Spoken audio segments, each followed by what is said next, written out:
ঘটনাটা হয়েছিল যে মণিপুরে ডিউটি চলাকালীন যে রাত্রি 7টার সময় ফোন আসলো। হেডকোয়ার্টার থেকে অফিসার ফোন করলো যে মিঠুন মণ্ডলের গুলি লেগেছে, তো অবস্থা খুব খারাপ।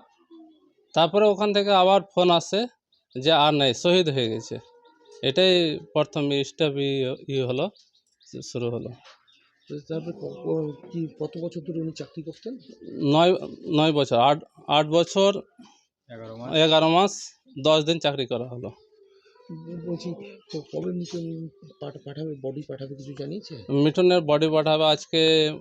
ওখান থেকে জানিয়েছিল যে 4টার সময় মণিপুর থেকে ফ্লাইটে আসবে গুয়াহাটি থেকে কলকাতায় নামবে 8টার সময়। 8টা থেকে ওখান থেকে গাড়ি করে আসবে। যখন ও যখন আসতো বলতো ওখানকার কি কি কি হয় ঘটনা, কিভাবে ডিউটি করতে হয় সব বলতো তো আপনাদেরকে, গল্প করতো? হ্যাঁ, বলতো যে আমি খুব সেফটি জায়গায় আছি, খুব ভালো ভালো, আমাদের কোনো রিস্ক নেই। কিন্তু কিভাবে যে হয়ে গেল আমরাও কিন্তু বুঝতে পারছি না। ও বারবার বলতো যে আমাদের কোনো রিস্ক নেই, এটাই শুধু বলতো।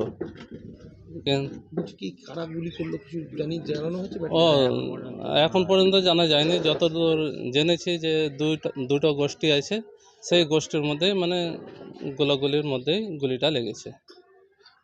আপনার নাম? আমার নাম মহাদেব মণ্ডল, ভাগজনটলা উত্তলাইপুর। কে হয়? কাকুর ছেলে।